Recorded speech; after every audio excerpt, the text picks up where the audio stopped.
السلام علیکم، آپ دیکھ رہے ہیں میرے یوٹیوب چینل اپنے ایک نیو ویلاگ کے ساتھ آپ کو خوش آمدید کہتا ہوں۔ گزشتہ روز مسجد نبوی میں ایک دلخراش واقعہ پیش ہے، جس میں کچھ کارکن تھے، کچھ لوگ تھے جنہوں نے شہباز شریف اور پاکستان مسلم لیگ نون کی جو کارکن تھے وہاں پر جو عمرہ کرنے کے لیے گئے ہوئے تھے، ان کے اوپر نعرے کسے اور ان کو چور چور اور اس طرح کی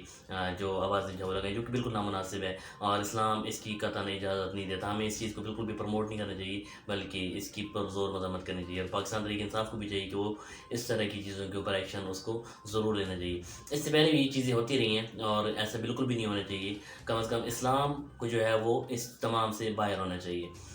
کچھ لوگ مولانا فضل الرحمان صاحب پہ بھی تنقید کرتے ہیں، اور اسی لیے کرتے ہیں کہ اگر وہ ایک اسلامی جماعت سے تعلق رکھتے ہیں تو ان کا پھر سیاست سے کوئی تعلق نہیں ہونا چاہیے، پھر ان کی اسلام کی خدمت جو ہے وہ امپورٹنٹ ہے، تو اگر اسلام کی خدمت نہیں کر رہے پھر ان کا سیاست کے ساتھ کوئی لین دین نہیں ہونا چاہیے۔ تو بہرحال اس سے پہلے عمران خان صاحب نے ایک خطاب کیا ایوان اقبال میں، جہاں پر انہوں نے اپنے کارکنوں کو جو بھی ان کی اگلی حکمت عملی اس کے اوپر ان کو تیار کر رہے تھے، اس میں انہوں نے ایک بیان دیا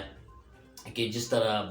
پیغمبر اللہ تعالیٰ سے پیغام لے کے آتے تھے اور اپنے لوگوں تک پہنچاتے تھے، اس طرح آپ بھی میرا پیغام لے کر جاؤ اور لوگوں تک پہنچاؤ۔ یہ قطعاً انہوں نے بالکل اس طرح نہیں کہا جس طرح سوشل میڈیا پہ آج کل چل رہا ہے۔ مطلب ہم کس طرف ہم جا رہے ہیں؟ اب عمران خان کو بدنام کرنے کے لیے ہم نے اللہ تعالیٰ اور نعوذ باللہ اسلام کے ساتھ بھی ہم نے مذاق بنانا شروع کر دیا ہے کہ ہم نے اس بیان کو کٹ کر کے درمیان میں سے، یعنی کہ جو پہلے اس نے بات کی اور جو بعد پہ اس نے بات کی، اس کے درمیان میں جو بات تھی اس کو کٹ کر کے اور ان پچھلے دو بیانوں کو لنک کر دیا، اور یہ تاثر دینے کی کوشش کی ہے کہ عمران خان صاحب یہ کہہ رہے ہیں کہ مطلب جس طرح پیغمبر اللہ تعالیٰ سے پیغام لے کر آتے تھے، اسی طرح بھی میرا پیغام لے کر لوگوں تک جاؤ۔ تو یہ ایک غلط طریقہ کار ہے، اسلام کے ساتھ ہم کھیل رہے ہیں، اسلام کے ساتھ مذاق بنا رہے ہیں صرف ایک بندے پر تنقید کرنے کے لیے۔ ٹھیک ہے، اس کے ساتھ آپ کا سیاسی اختلاف ہے تو سیاست کی حد تک رہ کر اور سیاست کی مخالفت کریے، لیکن اس کے اوپر آپ ذاتی حملے کریں یا اس طرح کا حملہ کریں جس میں اسلام مذاق بنے۔ اس کے بعد اور اس کا جو اس ویڈیو کا پورا کلپ جو ہے وہ انشاءاللہ میں آپ کو ڈسکرپشن میں دے دوں گا، وہ آپ دیکھ لیجیے گا کہ انہوں نے کیا کہا تھا اور وہ کس طرح کی سچویشن کس طرح کی تھی۔ ایک تو یہ ہوتا ہے کہ اگر ایک بندہ بات کر رہا ہے نا، تو یہ بھی ہو سکتا ہے کہ اس سے وہ الفاظ نہیں مل رہے ہیں جو وہ بیان کرنا چاہتا ہے، یعنی کہ اس کی نیت میں ہرگز ایسا نہیں ہوتا کہ جو ہم لوگ سمجھ رہے ہوتے ہیں، ہم یہ سمجھ لیتے ہیں کہ شاید وہ اس طرح کی گستاخی کر رہا ہے، ہم اس کو پروموٹ کرنے کی کوشش کرتے ہیں، تو یہ زیادتی ہے۔ اس طرح کی اجازت ہمیں اسلام نہیں دیتا۔ ہمیں ان چیزوں کو بالکل کیئر کرنی چاہیے کہ اگر ہم کسی بھی سیاسی جماعت سے تعلق رکھیں، چاہے وہ پی ٹی آئی، چاہے وہ مسلم لیگ نون ہو، چاہے وہ پیپلز پارٹی، چاہے وہ کوئی بھی جماعت ہو، تو ہمیں کم از کم اپنے مذہب کو جو ہے اس کے اوپر ہمیں مذاق نہیں بنانا چاہیے، اس کے اوپر ہمیں جب تک کنفرم نہ ہو۔ ہاں، ایک چیز غلط ہے، جس طرح ابھی شہباز شریف صاحب نے پچھلے دنوں ایک صورت پڑھی، سورۃ الکوثر، تو اس میں انہوں نے غلطی کی، تو ٹھیک ہے وہ ایک غلطی ہے، وہ مطلب نظر آ رہی کہ یہ غلطی ہے، جینون چیز ہے، لیکن ایک غلط چیز کو اگر آپ ایڈٹ کر کے اس طرح کر کے پروموٹ کرنے کی کوشش کریں گے تو وہ آپ زیادتی کریں گے، اس کا آپ کو بالکل گناہ بھی ملے گا۔ اب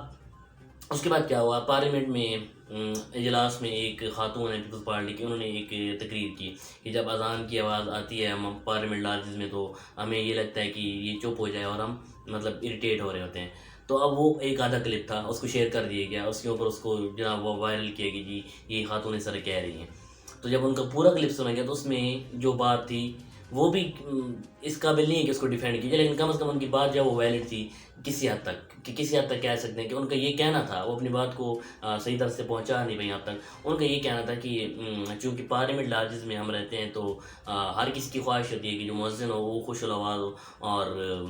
مطلب جب وہ اذان دے تو ایک سکون ملے اور ایک سرور ملے کہ اس کی آواز اتنی پیاری ہو، یا اس کا اذان دینے کا جو طریقہ کار ہے، جو اس کی سر ہیں وہ پیارے ہوں تو ہمیں اچھا لگے۔ اس کے کہنے کا یہ مطلب تھا، اس کا ہرگز مطلب یہ نہیں تھا کہ وہ نعوذ باللہ اذان کے خلاف ہے۔ تو ہمیں اور جو پروموٹ کیے گئے وہ یہ کیے گئے کہ شاید یہ اذان کے خلاف ہے، وہ لگ بھی نہیں رہی تھی، ان کے سر کے اوپر انہوں نے دوپٹہ لیا ہوا تھا اور وہ لگ رہا تھا کہ وہ نمازی ہیں، اور اگر وہ اذان کو اس طرح سے سننا چاہ رہی ہیں اچھے انداز میں تو یہ کوئی غلط بات نہیں ہے اس میں۔ ٹھیک ہے، میں یہ نہیں کہنے کا مطلب یہ نہیں ہے کہ کوئی اللہ معاف کرے کہ کوئی اذان غلط دیتا ہے، لیکن اس کے کہنے کا جو مطلب اس کو غلط طریقے سے بیان کیا گیا ہے، اس نے اپنا جو موقف تھا وہ صحیح سے سامنے رکھ نہیں سکی، یا وہ اس کے پاس الفاظ نہیں تھے، تو ہم لوگوں نے اس کو پروموٹ کرنا شروع کر دیے کہ نعوذ باللہ یہ تو اس طرح کہہ رہی ہے، یہ تو اس طرح کہہ رہی ہے، یہ تو فلاں، یہ تو فلاں، نے فتوے لگانا شروع کر دیے، تو یہ قطعاً غلط ہے۔ پھر اس کے بعد یہ مسجد نبوی کا واقعہ ہوا، یہ بھی بہت زیادتی ہے، اور اب جو لوگ عمرہ کرنے کے لیے گئے ہیں تو ان کو پراپر اس کے اوپر موقع ملنا چاہیے تھا، ان کا حق ہے اور ان کا رائٹ ہے، وہ گئے ہیں۔ اور مریم اورنگزیب صاحبہ کے اوپر پھر لیڈیز ہیں، اس طرح بالکل بھی میں نہیں سمجھتا کہ پی ٹی آئی کے مرکز کی جانب سے یہ مناسب رویہ اختیار کیا گیا ہے، یہ بالکل غلط ہے۔ اسٹریٹ کے اندر اگر ہو باہر نکل کے تو پھر چلو ہم کہہ سکتے ہیں کہ ٹھیک ہے آپ کا سیاسی اختلاف ہے، کسی پارٹی کے ساتھ آپ کر رہے ہیں، لیکن مسجد کے اندر مسجد کے تقدس کے ساتھ آپ کھیلیں۔ اور پھر وہ مسجد جو سب سے بڑی مسجد نبی صلی اللہ علیہ وسلم کی مسجد، جس میں ان کا زمانہ گزرے، جس میں انہوں نے اپنی زندگی گزاری ہے، اس کے اندر ہم یہ حرکت کریں تو یہ بالکل ناقابل قبول ہے اور اس کی بالکل مذمت کی جانی چاہیے، اور اس کی بالکل بھی پروموٹ نہیں کی جانا چاہیے کہ یہ سب جو ہوا ہے وہ ٹھیک ہے، بالکل نہیں، ایسا نہیں ہے، یہ بالکل جو ہوا ہے وہ غلط ہوا ہے اور اس کے خلاف بھی ایکشن ہونا چاہیے۔ اور تحریک انصاف اور عمران خان صاحب کو اس چیز کی مذمت بھی کرنی چاہیے اور اس چیز کو روکنا چاہیے، یہ چیز ٹھیک نہیں۔ کل کو عمران خان جائیں گے وہاں پر، پھر مسلم لیگ نون کے لوگ اس طرح کریں گے تو پھر کوئی اچھا طریقہ کار نہیں یا کوئی اچھا میسیج نہیں جائے گا۔ اور یہ جو واقعہ ہوا یہ واقعی قابل مذمت ہے، اس کے اوپر کبھی بھی یہ نہیں کہا جا سکتا کہ یہ ٹھیک ہے، لیکن میرا ایک ماننا ہے کہ عمران خان کا اس چیز کے اوپر تو کنٹرول نہیں ہے۔ یہ وہ لوگ ہیں جن کے دل کے اندر ایک بڑا آس ہے ان کے لیے، مسلم لیگ نون کے لیے یا پیپلز پارٹی کے لیے، تو وہ لوگ جہاں بھی ملیں گے وہ ان کے اوپر بالکل اس طرح کی ہی ریئیکشن جو ہے وہ دیں گے۔ یہ عوام کا ریئیکشن ہے، یہ آئے گا، نہیں آنا چاہیے تھا مسجد میں۔ ہم اس چیز کی بالکل مذمت کرتے ہیں کہ مسجد کے اندر یہ چیز نہیں ہونی چاہیے تھی، لیکن یہ عوام کا ریئیکشن ہے، جہاں بھی یہ لوگ جائیں گے وہاں یہ ریئیکشن آئے گا۔ تو اس چیز میرے خیال میں عمران خان صاحب کو تو کنٹرول ہو نہیں سکتے کہ وہ لوگوں کو روکیں کہ یہ نہ کرو، یہ تو ہو نہیں سکتا، نہ انہوں نے یہ کہا ہے لوگوں کو یہ کرو، تو یہ تو لوگوں کا اپنا ایک فیصلہ ہے، وہ لوگ خود سے کر رہے ہیں۔ اور اگر نواز شریف صاحب کے لوگ بھی یہ کریں گے تو ان کا بھی کنٹرول نہیں ہوگا، وہ لوگ جو کرتے ہیں خود کرتے ہیں۔ ابھی کل ہی اس کے بعد ایک واقعہ جس میں قاسم شاہ سوری اور دوسرا مجھے نام میرے ذہن سے اتر گئی، جو بھی وہاں پہ تھے، ان دونوں کے ساتھ ہاتھ پائی ہوئی ہے مسلم لیگ نون کے کارکنوں کے ساتھ، تو وہ کسی نے بھیجی تو نہیں تھی کہ جا کے ان کے ساتھ لڑائی کرو، تو وہ تو کارکن ہے، ان کا ریئیکشن ہے، وہ تو آنا ہے۔ تو اس چیز کے اوپر میرے خیال میں لیڈر کو یہودی ایجنٹ کہنا ہے، اس طرح کی چیزیں کہنا یہ بالکل غلط ہے۔ اس کے اندر لیڈر کا کوئی قصور نہیں، یہ لوگوں کے اپنے ایک ریئیکشن ہے، جو بھی ہے اس کو آپ کچھ بھی نام دے سکتے ہیں، تو اس کے اوپر لیڈر کا کوئی بھی کردار ہے نہ اس کے اوپر کچھ عمل کر سکتے۔ اس کے بعد کچھ دیگر سیاسی خبریں بھی ہیں، ان میں یہ ہے کہ عمران خان صاحب نے یہ کہا ہے کہ بیرونی فنڈنگ جو ہے، بیرونی ملک پاکستانی رہتے ہیں، اگر وہ فنڈنگ کرتے ہیں یا وہ پیسے بھیجتے ہیں پاکستان کو، اگر وہ انلیگل ہے یا وہ ٹھیک نہیں ہے، پھر اس کے مطلب پاکستان جو پیسے لے رہے ہیں وہ بھی انلیگل ہے، کیونکہ بیرونی ملک اوورسیز جو بھی پاکستانی ہے وہ جتنا پیسہ بھیجتے ہیں وہ ڈالر کی شیپ میں بھیجتے ہیں اور اس سے پاکستان کے ذخائر کو فائدہ ہوتا ہے الٹیمیٹلی۔ تو ان کا یہ کہنا ہے کہ اگر فارن فنڈنگ جو ہے وہ غلط ہے تو پھر پاکستان غلط طریقے سے پیسے لے رہا ہے، تو ایسا بالکل بھی نہیں ہے۔ انہوں نے یہ بھی کہا کہ چونکہ ان کی پارٹی کے اوپر ایک کیس چل رہا ہے فارن فنڈنگ کا، اور اس کے اوپر میں بھی وہ ان کی پارٹی ہے وہ مکمل طور پر ختم کر دی جائے، تو ان کا یہ کہنا ہے کہ تینوں پارٹیز جو پاکستان مسلم لیگ نون، پیپلز پارٹی اور پاکستان تحریک انصاف، ان تینوں کا اگر اکٹھا احتساب کیا جائے، اکٹھا ان کو چیک کیا جائے کہ ان کی فارن فنڈنگ کی سورسز کیا ہیں، تو پھر دودھ کو دودھ پانی کا پانی ہو جائے گا۔ ہمیں اکیلا جو ہے وہ رگڑ دیا جا رہا ہے، تو وہ اس بات پہ وہ خفا ہے۔ اس کے بعد یہ خبر بھی ہے کہ پاکستان تحریک انصاف مکمل طور پر بین ہو سکتی ہے اور ختم ہو سکتی ہے، تو اس کے لیے پاکستان تحریک انصاف اور عمران خان صاحب نے ایک نیا نام سوچنا شروع کر دیا ہے۔ اس کے لیے انہوں نے اپنی ورکر سے بھی رائے مانگ لی ہے کہ کون سا نیا نام جو ہے وہ پارٹی کے لیے تجویز کیا جائے، اور اس کے بعد میں بھی اس کا جھنڈا بھی جو ہے اس کو بھی چینج کریں گے اور نام بھی چینج کریں گے، تو اس کے بعد ایک نئی پارٹی ہوگی، لیکن الٹیمیٹلی اس میں پاکستان تحریک انصاف کے ہی لوگ ہوں گے اور اس سے عمران خان صاحب ہوں گے، لیکن انہوں نے بہرحال سوچنا شروع کر دی کہ اگر ان کی پارٹی نااہل ہوتی ہے، مکمل طور پر بین ہوتی ہے، تو اس کے اوپر ان کا کیا رائے عمل ہوگا، یہ آنے والا وقت ہی بتائے گا۔ اس دن کا جو فارن فنڈنگ کا جو کیس ہے وہ 30 دن کے اندر سننے کا کہا گیا ہے، تو لیٹس سی کہ اس پہ کیا اس میں پروسیڈنگ ہوتی ہے، مزید جو بھی اپڈیٹ ہوگی انشاءاللہ آپ کے ساتھ شیئر کریں گے۔ اب اس کے بعد عمران خان صاحب جو ہے وہ کیا کرنے جا رہے ہیں، وہ ان کا یہ کہنا ہے کہ 10 مئی کو ایک جلسہ کرنے جا رہے ہیں پشاور میں، اور اس کے بعد وہ اگلا لائے عمل دیں گے۔ ان کا یہ اشارہ یہ ہے کہ اسلام آباد میں وہ 30 لاکھ لوگ جمع کر کے دکھائیں گے، اور پھر ان کا یہ بالکل مطلب ہے کہ وہ وہاں پہ تب تک بیٹھ رہیں گے جب تک نیو الیکشن نہیں ہو جاتی، یعنی کہ وہ اس طرح کا ایک دھرنا دینا چاہتے ہیں جس طرح انہوں نے 2014 میں ایک دھرنا دیا تھا، اس طرح کا ایک دھرنا وہ اور دینے جا رہے ہیں اسلام آباد میں عید کے بعد، یا 10 مئی کے بعد جب وہ ملتان میں خطاب کریں گے، جلسے سے خطاب کریں گے، تو اس کے بعد ان کا یہ پلان ہے کہ وہ اسلام آباد میں اب دھرنا دیں گے، اور اس وقت تک وہ دھرنا جاری رہے گا جب تک نئے الیکشن کا اعلان نہیں ہو جاتا، کیونکہ ان کا یہ ماننا ہے کہ جو ان کی حکومت ہے اس کو جو غلط طریقے سے گرایا گیا ہے، تو اس کے اوپر اب ری الیکشن ہونا چاہیے اور دوبارہ سے عوام کو یہ موقع دینا چاہیے کہ وہ کسی بھی پارٹی کو سلیکٹ کریں یا ڈی سلیکٹ کریں. تو یہ اب آنے والا وقت بتائے گا کہ ان کا جو دھرنا ہے وہ کتنا کامیاب رہتا ہے یا مسلم لیگ نون ان کو اس طرح کی اجازت دیتی ہے یا نہیں دیتی. میڈیا آج کل عمران خان صاحب کے بہت خلاف ہے اور وہ عمران خان کی جلسوں کی بھی کوریج نہیں کر رہے, بالکل بلیک آؤٹ ہو جاتا ہے اور ان کی جو ہے وہ سارا میڈیا تقریباً ایک سوائے 2 3 4 چینلز کے سارا میڈیا اس بات پہ لگا ہوا کہ عمران خان کو کسی بھی طرح سے غلط ثابت کرے. اور ایسا کیوں ہو رہا ہے اس کی وجہ میں آج آپ کو بتانے جا رہا ہوں. اس کی وجہ یہ ہے کہ جب مسلم لیگ نون کا یہ پیپلز پارٹی کا دور تھا تب اشتہارات جو تھے سرکاری اشتہارات ان کا ریٹ بہت زیادہ تھا, کہیں زیادہ تھا. یعنی کہ اگر آپ یہ مثال لے لیں کہ ایک نارمل چیز جس طرح کولڈ ڈرنکس ہیں یا کوئی لکس وغیرہ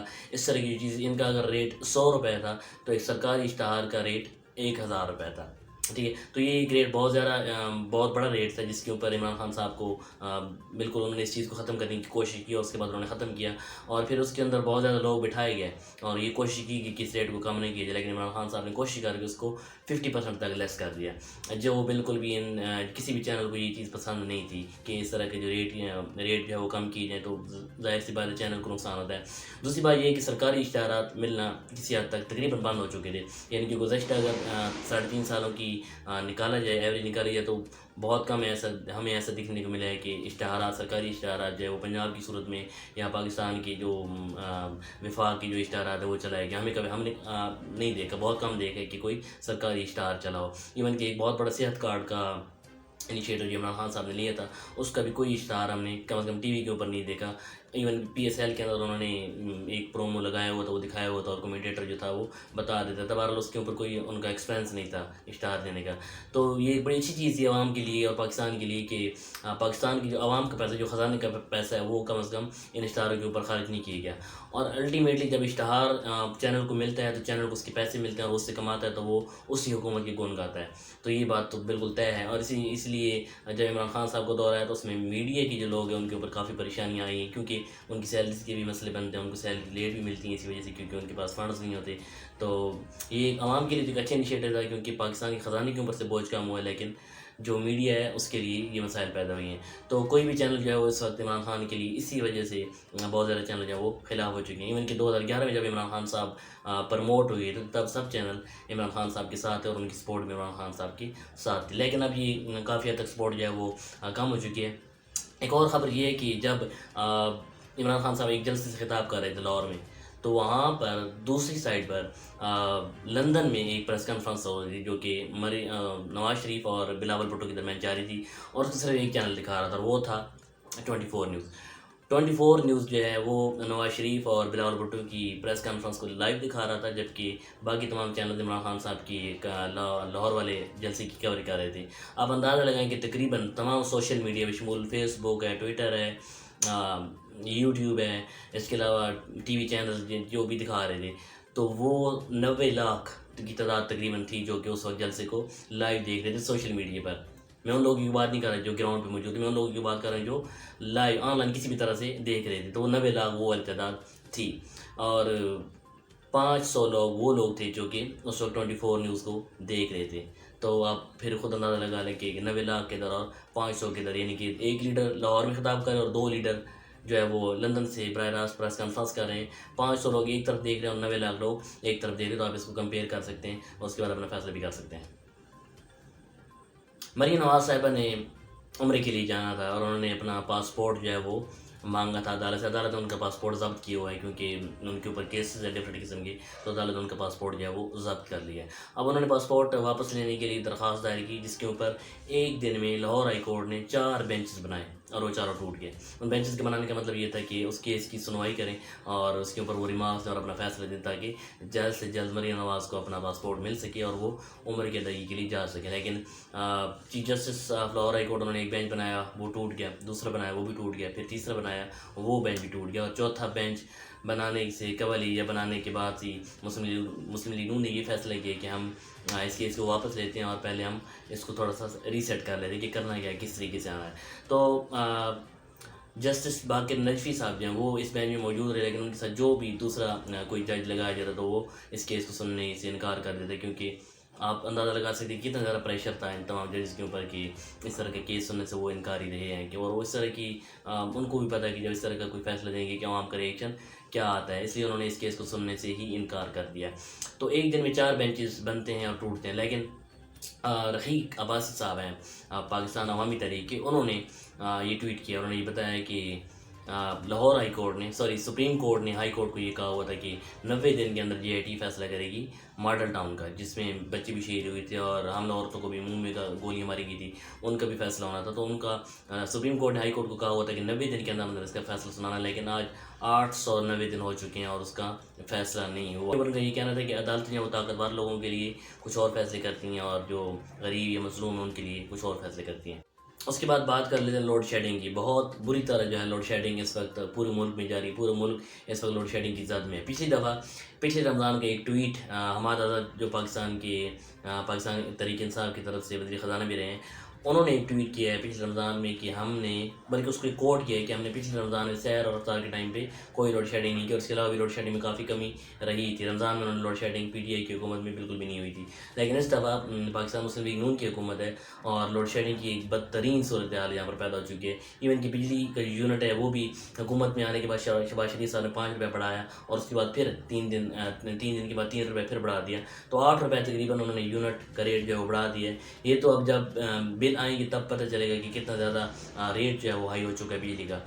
تو اس کے باوجود بہت زیادہ لوڈ شیڈنگ بھی جو ہے وہ بھی کی جا رہی ہے، اور رمضان کے اندر اس طرح کی لوڈ شیڈنگ جو ہے وہ بہت ستاتی ہے روزہ داروں کو اور بہت مشکل حالات سے گزر رہا ہے اس وقت۔ لوڈ شیڈنگ کی جو اذیت ہے وہ پاکستانی کو بہت زیادہ تنگ کر رہی ہے۔ اس سے پہلے انہوں نے یہ کہا کہ 4 دن کے اندر میٹرو بس شہباز شریف صاحب نے چلا دی، یعنی کہ ان کی بڑی سپیڈ ہے کہ 4 دن کے اندر انہوں نے بس چلا دی ہے۔ 4 دن میں تو کچھ بھی پاسبل نہیں ہوتا کہ آپ ایک پوری بس جو ہے وہ چلا دیں، یعنی کہ اور اگر کام مکمل تھا سارا تو پھر مسلم لیگ نون اپنے دور کے اینڈ پہ بھی اس بس کو چلا سکتی تھی، لیکن اس کا مطلب یہ تھا کہ کام پینڈنگ تھا جو کہ پاکستان تحریک انصاف کی حکومت میں پورا ہوا، اور اس کے بعد وہ بس اس قابل ہوئی کہ وہ چل گئی۔ اور انہوں نے پہلے بھی یہ اعلان کر رکھا تھا کہ اپریل کے پہلے ہفتے میں ہم میٹرو بس کا جو ہے افتتاح کر دیں گے۔